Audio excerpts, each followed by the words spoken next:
Well, good morning. Last week we started a series on the book of Ruth. And if you were not here, let me give you a quick rundown of what we saw in Ruth chapter 1. The people of God had been disobedient all throughout the book of Judges. It was a time of chaos. It was a time where everyone disregarded God and did what was right in their own eyes. And one man named Elimelech bails on the people of God. He bails on the presence of God. So right away we learn from bad leadership.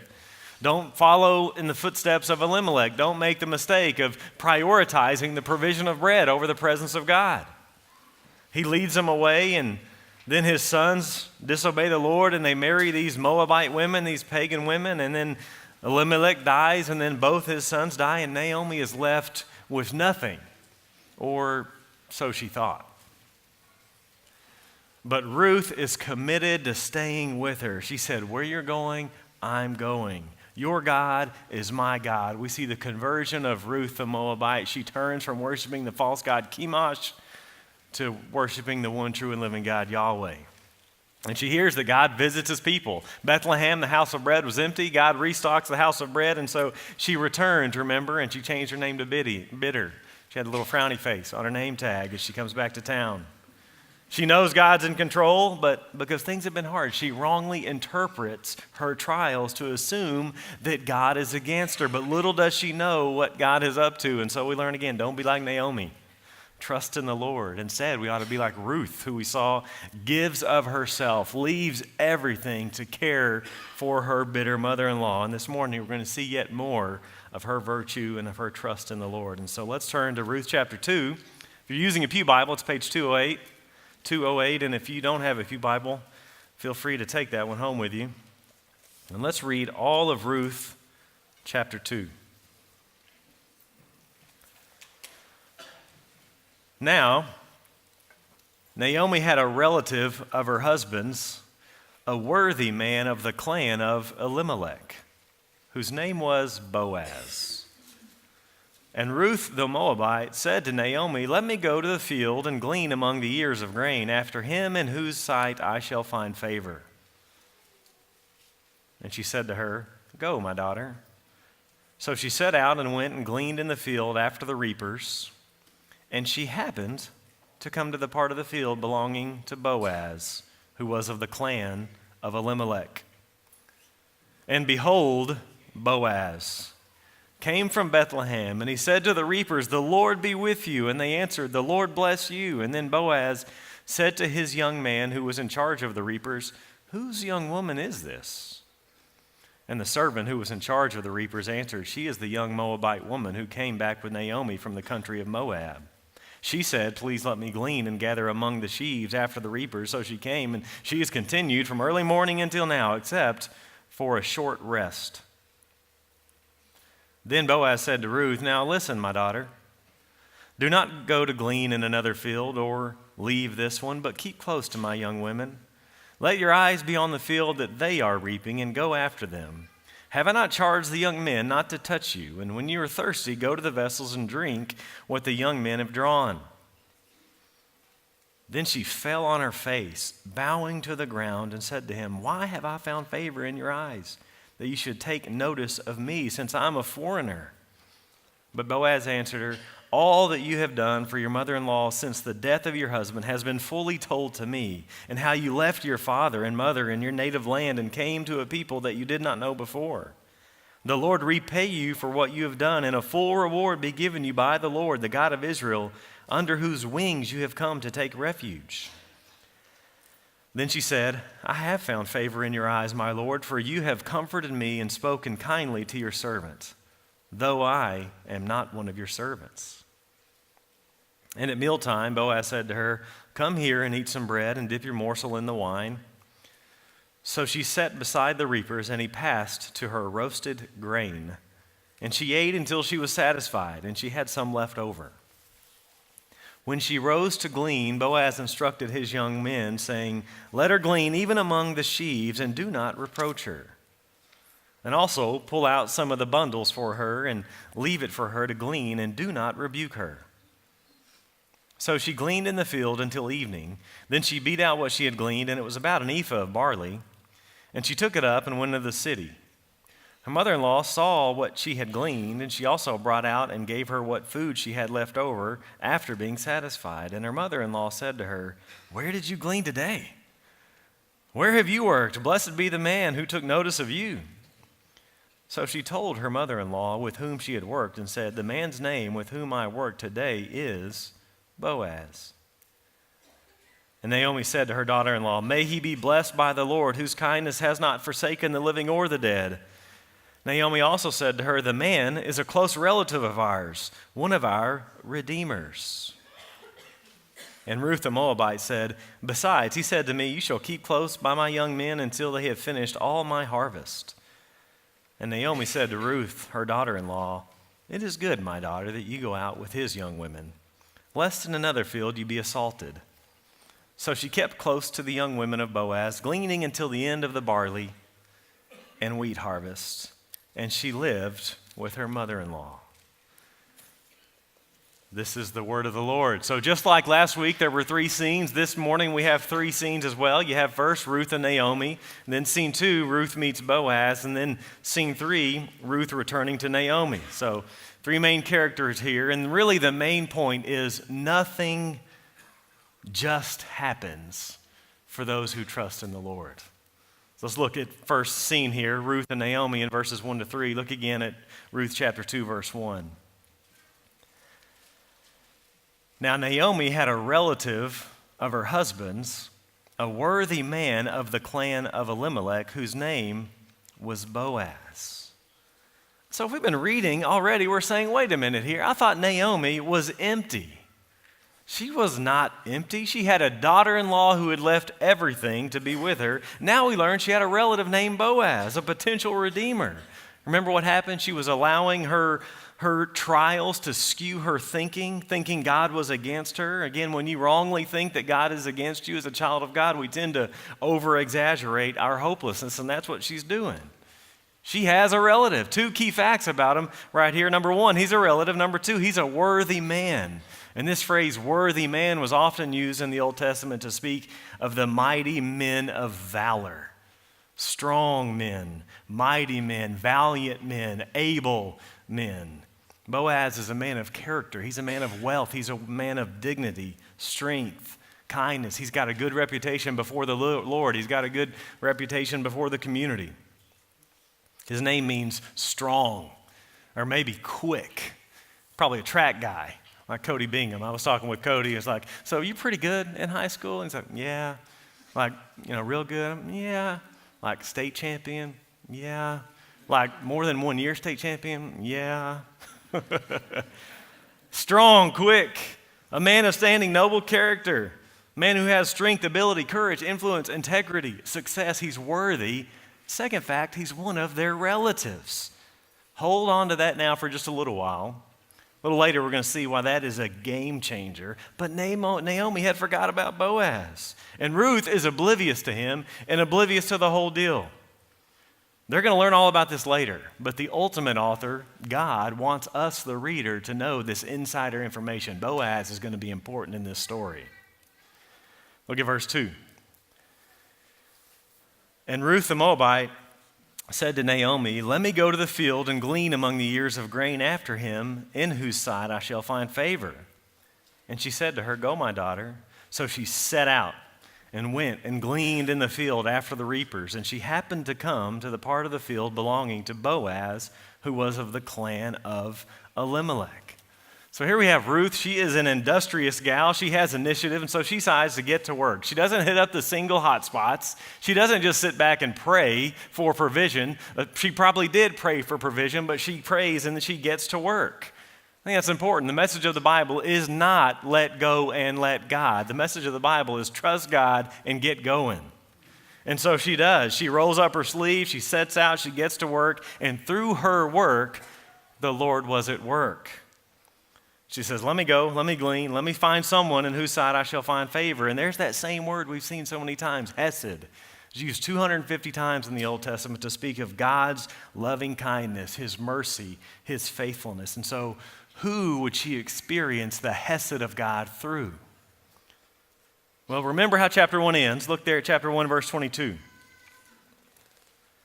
They return Naomi returned, and Ruth the Moabite, her daughter-in-law, with her, who returned from the country of Moab, and they came to Bethlehem at the beginning of the barley harvest.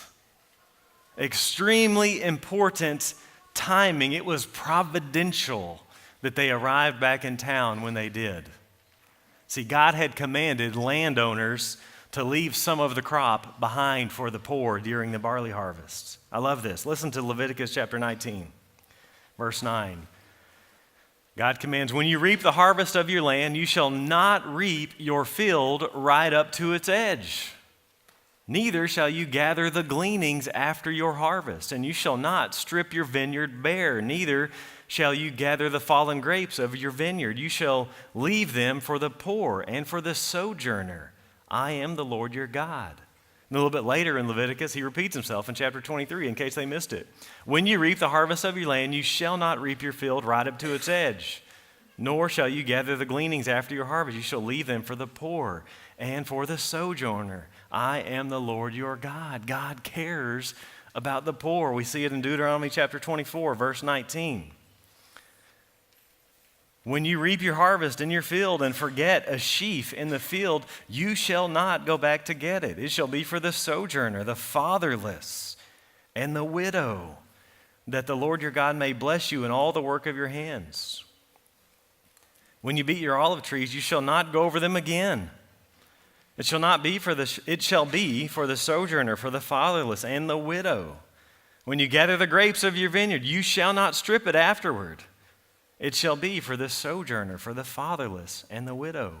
You shall remember that you were a slave in the land of Egypt. Therefore, I command you to do this. The margins were to be left for the marginalized. God's providing for his people, especially for the poor. God cares for the fatherless and for the widow, and even for the sojourner, for the stranger. I love this about our God. He cares about the poor. Maybe you're there now. Maybe you've been there. I've been there. We grew up P-O. P-O. We couldn't afford the O-R. I mean, we had this house. It was just normal at the time, but now we refer as the Roach House. It had an address. I couldn't tell you what it was. The Roach House. I mean, it was the place to be if you were a roach. Tiny little house. You had to go outside to change your mind. You had roaches moving out. It was too cramped for the roach. Run out of milk. Mom, we need some milk for the cereal. Better put some water on that cereal. But hey, I went to college for free. Hashtag Pell Grant. But God cares about the poor. God provides for the poor. He provides for the marginalized. So much so, he put a cap on the capitalism of his people. Said, you're going to go this far, no more. Leave it. It was the ancient Near Eastern version of a soup kitchen or a food bank. It's the ancient Israelite welfare system.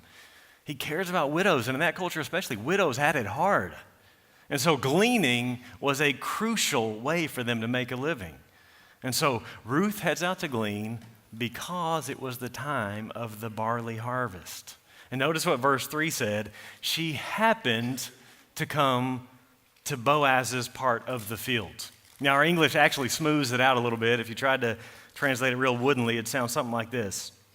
The happenstance that happened to her was she landed in Boaz's fields. She just happened to come to town at the time of the barley harvest. She just happened to end up in the part of the field that Boaz owns. Now, of course, the author knows nothing just happens, which is why he writes this way. He wants us to sit up, wants us to pay attention. By chance, she landed in the part of the field that owned by Boaz. As it turned out, she landed in Boaz's part. The narrator winks at us from this verse. As Spurgeon puts it, on how small an incident the greatest results may hinge. The pivots of history are microscopic. There really are no coincidences in life. God is in control. God is providentially ordering all of history at the micro level. Proverbs 16:33, the lot is cast into the lap, but its every decision is from the Lord. And at the macro level, Psalm 115:3, our God is in the heavens. He does all that he pleases. And so she lands exactly where the Lord wants her to land. And the author mentions again that Boaz was of the clan of Elimelech. He kind of repeats that. He wants us to keep this in mind. God's at work. And so that's the first scene. And then we move to the second scene here with Ruth and Boaz in verses 4 to 17. Look at verse 4 of chapter 2. And behold, Boaz came from Bethlehem, and he said to the reapers, "The Lord be with you." And they answered, "The Lord bless you." Behold, Boaz. Look, there he is. It just so happens that Ruth is gleaning in his part of the field, and boom, it just so happens he shows up. Coincidence? No way. He comes in, and he comes in blessing his work. It says, "The Lord be with you," and they respond with a blessing. And this is not just some cheap platitude. This man is centered on God, and he wants others centered on the blessing of the Lord. He's a worthy man. He worked hard, but he clearly didn't crush people in the process. He was a blessing to those underneath his authority. And his faith was known at work. There was no compartmentalization. You know, we're really good at that, where we compartmentalize things. You know, we have our Jesus is Sunday morning for an hour, and then Saturday might be our family or our hobby, and then Monday to Friday is money or greed or power or job, whatever it is. Not Boaz. His faith fueled everything he did. There was no sacred, secular divide for him. It was all sacred because he does everything, whether he eats or drinks, whatever he does for the glory of the Lord. I wonder if your coworkers know about your faith. Your coworkers know that you're a Christian, and I don't mean just an Abilene Christian. I mean a Bible-believing, born-again, Protestant evangelical Christian. Do they know about your faith? Do they know about your church? Do they know about your values? Are you salt and light in the workplace? Boaz is a really good example of a godly man. He loves the Lord. He works hard. He's apparently successful in his work, but he doesn't love money and use people. He uses money and loves people, blesses employees. He's worthy. He's a man of standing. And we're going to see that he provides for and protects the marginalized. He shares the heart of his God. Look at verse 5. Then Boaz said to his young man who was in charge of the reapers, "Whose young woman is this?" In the original, check her out. Verse 6, and the servant who was in charge of the reapers answered, "She's the young Moabite woman who came back with Naomi from the country of Moab. She said, 'Please let me glean and gather among the sheaves after the reapers.' So she came, and she has continued from early morning until now, except for a short rest." So here at Boaz, he's an honorable man. He first wants to see if she's spoken for. The servant fills him in and notes how hard Ruth's been working from early morning to now, just a short rest. She was no millennial. Just kidding, I'm technically a millennial, 82 to 2004. She puts in work, though. She's impressive. She has already selflessly committed herself to her bitter mother-in-law. She's humble. She takes initiative. She's caring, and now she's putting in sweat. Makes a plan, and now demonstrates diligence in her work. She is an industrious woman. Verse 8. Then Boaz said to Ruth, "Now listen, my daughter, do not go to glean in another field or leave this one, but keep close to my young women. Let your eyes be on the field that they are reaping and go after them. Have I not charged the young men not to touch you? And when you're thirsty, go to the vessels and drink what the young men have drawn." Here we have a fairly lame Old Testament pickup line. Did it hurt? Did what hurt? When you fell from heaven? Hi, my name is Will. God's will.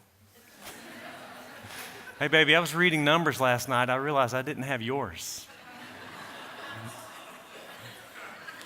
Baby, you float my ark. I didn't believe in predestination till tonight. Boaz says, just stay put. Just stay put. I've got you covered. I'm going to take care of you. They're going to leave you alone. I'm going to provide. Here we have the first anti-harassment policy in the workplace. They're going to leave you alone. In fact, you can have their water. No doubt a precious commodity with manual labor in the heat of harvest time. Just tell them Boaz said so. Boaz is clearly an established, affluent man, but he cares for the poor. Again, he shares the heart of his God. Here's this young woman, nothing to offer, basically dumpster diving. And he wants to make sure she has everything she needs and more so. Look at verse 10. She fell on her face, bowing to the ground, and said to him, "Why have I found favor in your eyes that you should take notice of me, since I am a foreigner?" But Boaz answered her, all that you have done for your mother-in-law since the death of your husband has been fully told to me, and how you left your father and mother and your native land and came to a people you did not know before.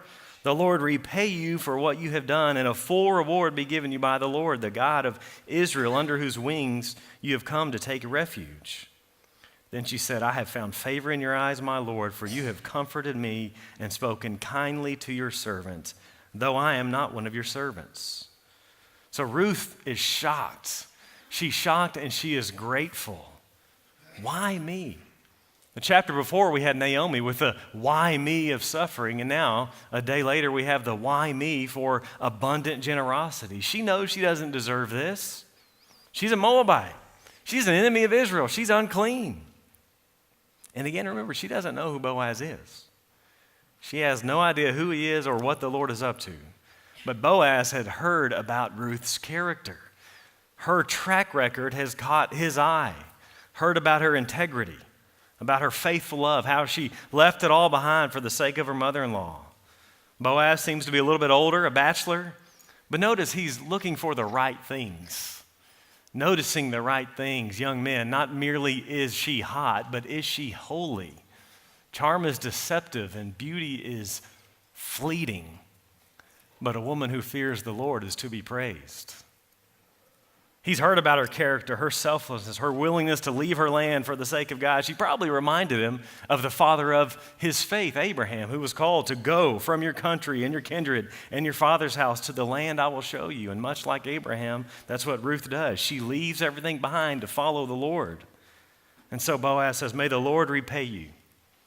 And here's the beauty of this story. The Lord is repaying her through Boaz. Boaz is an embodiment of the Lord here. Through him, God is providing for his newfound daughter, Ruth, who had taken refuge under the wings of the God of Israel. Common metaphor for trusting in the Lord for security and protection. Look at verse 14. And at mealtime, Boaz said to her, come here and eat some bread and dip your morsel in the Welch's grape juice. So she sat beside the reapers, and he passed to her roasted grain. And she ate until she was satisfied, and she had some left over. When she rose to glean, Boaz instructed his young men, saying, let her glean even among the sheaves, and do not reproach her. And also pull out some from the bundles for her, and leave it to her to glean, and do not rebuke her. And so she gleaned in the field until evening, and then she beat out what she had gleaned, and it was about an ephah of barley. So Boaz invites this young Moabite widow to dinner, and she sits among the workers, and she eats till she's full. As I was thinking about this, I thought of those Brazilian steakhouses. Maybe you've been there, Fogo de Chao or Texas de Brazil. If you go, let me give you two pieces of advice. Number one, budget for about a month's worth of eating out.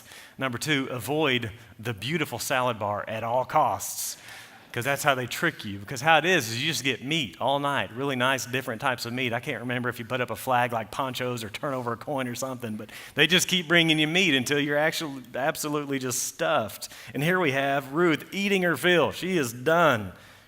Even some left over, bread, wine, roasted grain, provision, protection. Here we have the beginning of a love story.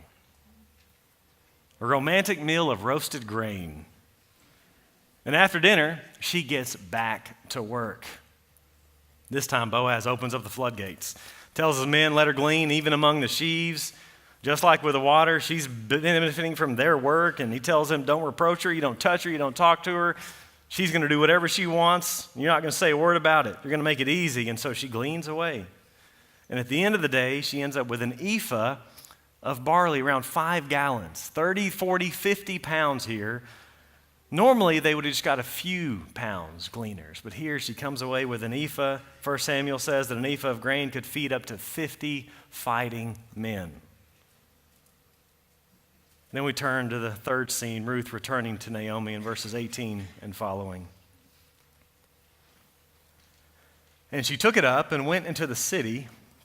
Her mother-in-law saw what she had gleaned. She also brought out and gave her what food she had left over after being satisfied.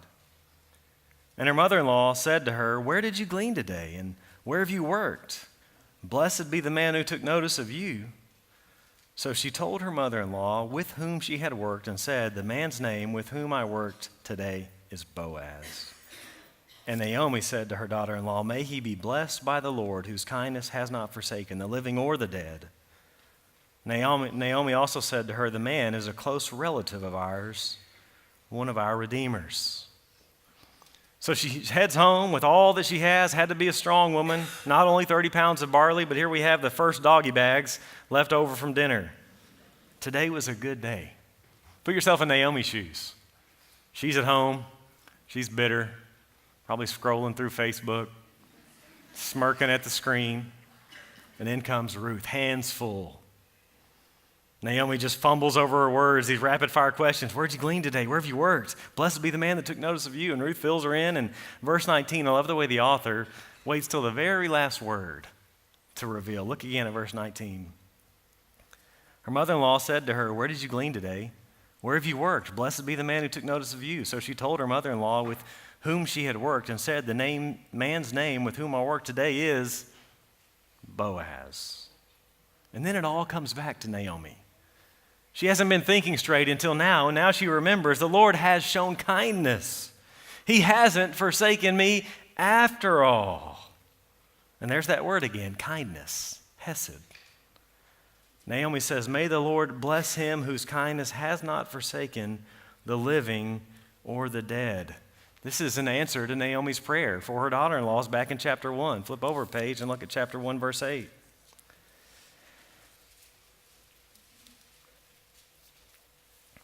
But Naomi said to her two daughters-in-law, go, return each of you to her mother's house. May the Lord deal kindly with you as you've dealt with the dead and with me. And now we see the Lord showing kindness through the kindness of Boaz. And this is how it always works, which is why really everything we do is significant. The way God cares for his world is through his people. Luther spoke a lot about this, and he said that we in our jobs wear the masks of God. God provides for his people through people. God is showing kindness to Ruth and Naomi through Boaz. And so, Mom, when you change that diaper and fold those clothes and cook those meals, that is God taking care of those precious little ones through your work. Walking down the street, delivering mail in mailboxes. Is God providing needed communication for you, sometimes unneeded communication as well. Through a mailman, again, here's what Luther said. He says, God himself will milk the cows through him whose vocation that is. God provides milk for your fridge through people. God always provides through people, which again is why every one of your jobs is significant. I wonder if you view it that way. When we go out to eat, a server brings the food that a cook prepared that came by a delivery man from food processing factories, from butchers and ranchers, and many and more, and they're all away. God is using them to give us this day our daily bread. God provides through his people, whether it's preaching or laundry or spreadsheets or phone calls, cups of coffee. And here, God is providing for his daughters through Boaz. And here she says, Boaz is a relative of ours, one of our redeemers. The plot thickens. What does that mean? Well, here we need to know the law. And specifically the law of what's known as the law of levirate marriage. Levir from Latin for husband's brother. Let me read to you from Deuteronomy chapter 25. If brothers dwell together, and one of them dies and has no son, the wife of the dead man shall not be married outside the family to a stranger. Her husband's brother shall go into her and take her as his wife and perform the duty of a husband's brother to her.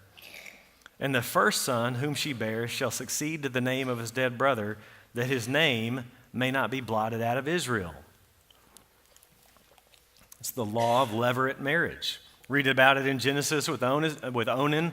Jesus mentions it in Matthew chapter 23. It was just a known law in Israel. Remember the Sadducees, they tried to trap him, and they say, Teacher, Moses said if a man dies having no children, his brother must marry the widow and raise up offspring for his brother. Just kind of known, law of levirate marriage. And so Boaz may not have been a brother, but he was a relative, a kinsman redeemer. And this word redeem is going to be important. It's going to be used 23 times in these 4 short chapters. So there is yet hope.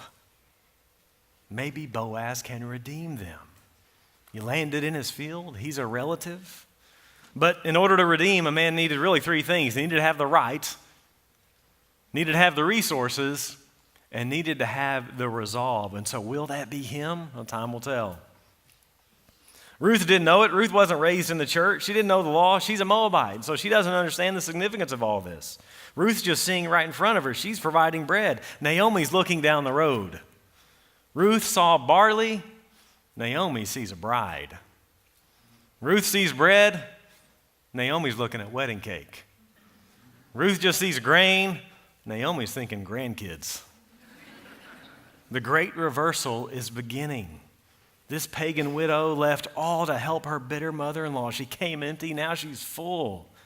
Naomi is now realizing, maybe God isn't against me after all. Maybe I was a little short-sighted. Maybe God is for me, like the word says, again and again and again.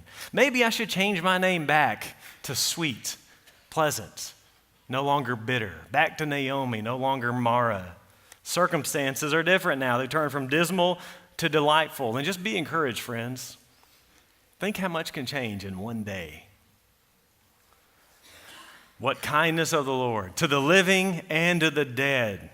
But as we know, even the unborn. Remember what the whole point of the book of Ruth is. Flip over to the end of the book, chapter 4. Let me read it to you again. I want to keep this before us. Verse 18, now these are the generations of Perez.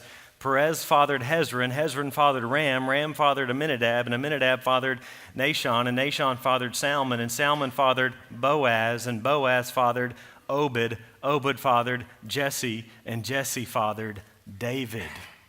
So the Lord, through Boaz, is showing kindness, yes, to Naomi, yes, to Ruth, the living. He's showing kindness to the dead, Elimelech, who, though he doesn't deserve it, he's providing for his family, but he's even showing kindness to the unborn, namely you and I, because the point of this story is a romance story that ends in a baby, that ends in a baby, that ends in a baby, that ends in a baby named Jesus Christ. What kindness of the Lord through Boaz, his servant. Look at verse 22. And Naomi said to Ruth, her daughter-in-law, it is good, my daughter, that you go out with his young women, lest in another field you be assaulted. So she kept close to the young women of Boaz, gleaning until the end of the barley and wheat harvest. And here we have the scariest verse in the Bible. And she lived with her mother-in-law. Naomi's like, this is good. This is a good thing. You ought to stick with Boaz. You'll be safe there, and so she does. Ruth just continues to grind. Scene closes. Really no progress yet. Here we have a layover. And we don't like layovers. I always find it interesting when people in airports complain so much. Oh, I'm here for another hour. And I'm like, man, you could be on a horseback going 37 hours, but here you are in a padded seat with air conditioning and Starbucks in your hand. You'll be home in an hour, man. Chill out. Here we have a layover. We don't like layovers, though. But sometimes we need layovers. Maybe there's some baggage that needs to be dropped off before we get where we're going. Maybe some aren't going to make it to the final destination. Maybe you need to refuel. Maybe if you would have continued without the layover, you wouldn't have made it to where you're going. God has purposes in the layover. God has plans in Ruth and Naomi's layover. Keep trusting, keep obeying, you'll make it. Nothing just happens. Here in Ruth, we have in narratival form the beautiful doctrine of providence. Westminster Shorter Catechism says this about providence. It is God's works.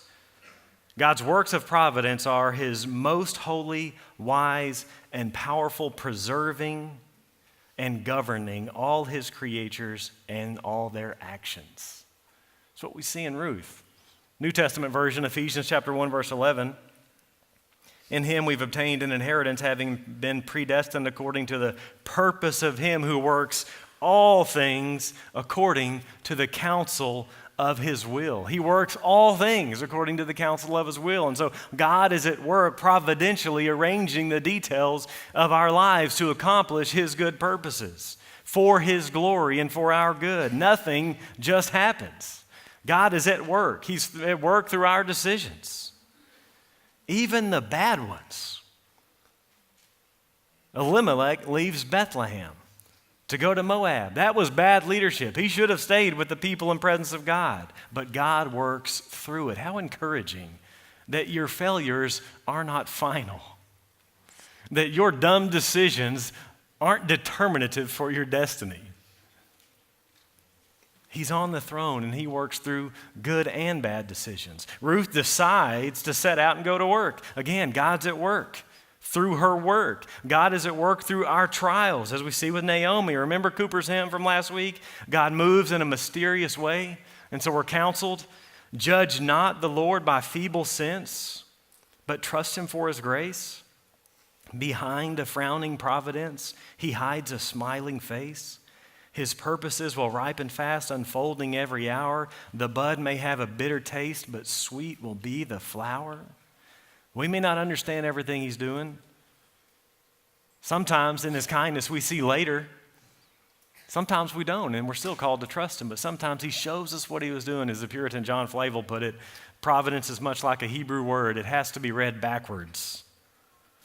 And so hear the word of God from Isaiah. Who among you fears the Lord and obeys the voice of his servant? Let him who walks in darkness, that's the trial. If you're not there now, you soon will be. Let him who walks in darkness and has no light trust in the name of the Lord and rely on his God. O soul, are you weary and troubled? No light in the darkness you see. There's light for a look at the Savior and life more abundant and free. God works through decisions. He works through good ones and bad ones. He works through our trials. He works through relationships. Ruth's commitment to Naomi. He works through family. Boaz, the forgotten relative. He works beyond our expectations. Ruth sets out thinking she may get a few pounds. She leaves tenfold and a doggy bag. Nothing happens for no reason. And I hope you can see his providence in your own life. His purposes will ripen fast, unfolding every hour. Can you see how he is guided and led, even in the hard stuff? I love thinking about it. I love looking at the little bitty decisions that have brought me where I am, good or bad, or some of the hardships. But think about the fact that I'm here. I am so glad to be your pastor. I regularly thank God for the privilege and responsibility of leading Southside Baptist Church. And I would not be here if I hadn't went to the gym in Louisville, Kentucky in 2004. Again, Spurgeon says, on how small an incident as the greatest results may hinge. The pivots of history are microscopic. And so I was in 2004 visiting Southern Seminary in Louisville, Kentucky. I didn't have a car. I flew in visiting the seminary, and so I go to the gym because I had nothing else to do. And I'm in there lifting weights, and I see another guy across the way with his wife, and he had a Texas A&M shirt on. So here I am in the gym. Hey, man, you from Texas? Yeah, I'm an Aggie. Oh, man, I'm in Abilene. Well, he had been at A&M, and he had been in the college ministry of Central Baptist Church, and his college minister was named Kevin Eckert. And now, at this time, in 2004, Kevin Eckert was at Southside. Me being from Abilene, I'd never heard of Southside, and he said, well, you got to go. He preaches expositionally, and they're elder-led. That was what he told me. And those two things were values for him, values for me, expositional preaching and elder leadership. And so I came that summer, made connections, brought some family over here, met my wife, on and on. I would not be here today if I hadn't gone to the gym on that cold Louisville night. I love the way the Lord works in our lives, large and small, meaning there really is no small decision in our life. Keep pursuing him. He will provide for you, his child. Trust in the Lord with all your heart. Do not lean on your own understanding. Oh man, that's what the world says every day. Lean on your own understanding. God says, don't. Trust in the Lord with all your heart. Do not lean on your own understanding. In all your ways, acknowledge him, and he will make straight your paths. God is the master conductor orchestrating the plan of redemption, and so may we faithfully pursue him. Acknowledging him in all our ways, not just Sunday mornings. Taking refuge under his merciful and gracious wings.